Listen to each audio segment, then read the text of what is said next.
Nah, Assalamualaikum warahmatullahi wabarakatuh. Perkenalkan, nama saya Dista Agustin.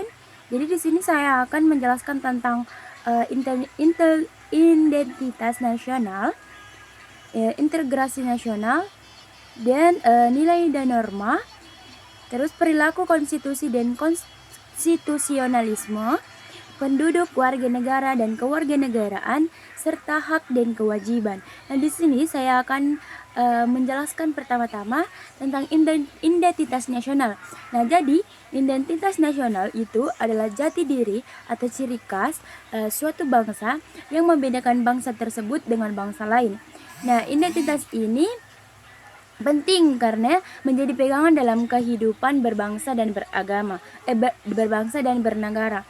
Nah, identitas nasional di Indonesia terdiri dari beberapa jenis. Yang pertama adalah identitas fundamental, yaitu dasar utama negara, contohnya Pancasila yang menjadi pedoman hidup bangsa Indonesia. Yang kedua adalah identitas instrumental, yaitu perangkat penduduk negara seperti Undang-Undang Dasar 1945, bendera merah putih, lagu Indonesia Raya, dan lambang negara Garuda Pancasila. Yang ketiga adalah identitas alamiah, yaitu identitas yang sudah melekat secara alami seperti keberagaman suku, bahasa daerah, budaya, dan agama di Indonesia. Jadi, identitas nasional ini sangat penting untuk menjaga karakter bangsa agar tidak mudah terpengaruh budaya luar. Yang kedua, integritas nasional. Nah, integritas nasional adalah keadaan bersatu dan utuhnya suatu bangsa dalam berbagai aspek kehidupan, baik sosial, budaya, ekonomi, maupun politik.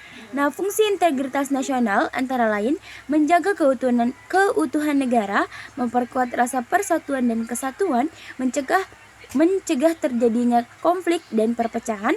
Bentuk integritas nasional bisa kita lihat dalam bentuk sehari-hari, seperti saling menghargai perbedaan suku, agama, dan budaya, gotong royong dalam masyarakat, tidak membeda-bedakan teman. Namun, ada juga faktor penghambat integritas nasional, seperti kurangnya toleransi, adanya konflik sosial, sikap egois dan mementingkan diri sendiri, dan terakhir kurangnya rasa cinta tanah air.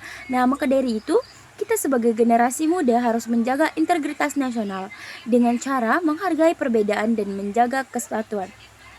Nah, yang ketiga, nilai dan norma. Nah, nilai adalah suatu yang dianggap benar dan penting dalam kehidupan masyarakat. Sedangkan norma adalah aturan atau pedoman yang mengatur tingkah laku manusia. Nah, dalam kehidupan bernegara, nilai dan norma tercermin dalam Undang-Undang Dasar 1945.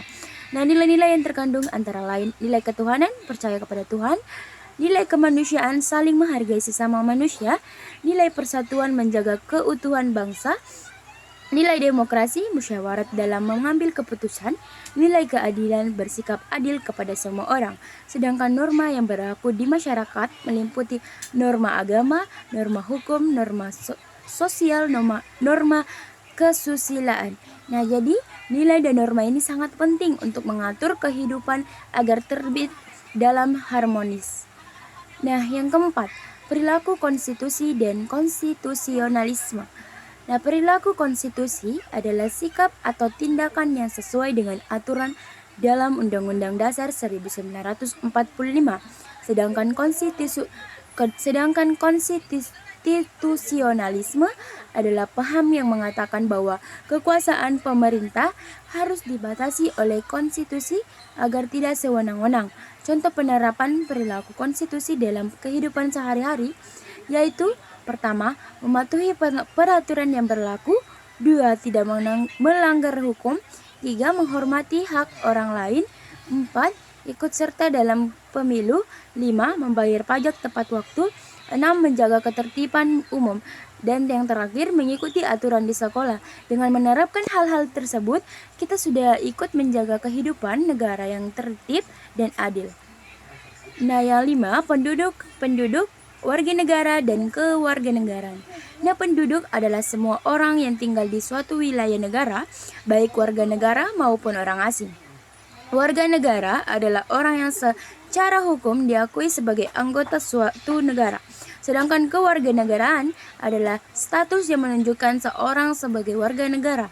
Dalam kewarganegaraan ada beberapa asas, yaitu ius soli, yaitu berdasarkan tempat tinggal, berdasarkan keturunan, dan hanya memiliki satu kewarganegaraan. Dan yang terakhir, boleh memiliki dua kewarganegaraan dalam kondisi tertentu. Nah, hal ini penting untuk menentukan status seseorang dalam suatu negara. Nah, yang terakhir, hak dan kewajiban. Hak adalah sesuatu yang kita peroleh atau terima, sedangkan kewajiban adalah sesuatu yang harus kita lakukan. Hak warga negara yang diatur dalam Undang-Undang Dasar 1945 antara lain hak untuk hidup, hak untuk mendapatkan pendidikan, hak menyampaikan pendapat, hak mendapatkan pekerjaan dan penghidupan yang layak. Nah, sedangkan kewajiban warga negara antara lain menaati hukum dan peraturan, membayar pajak, membela negara, menghormati hak orang lain. Nah, hak dan kewajiban harus dijalani secara seimbang agar terciptanya kehidupan yang adil dan tertib. Nah, sekian dari saya. Terima kasih.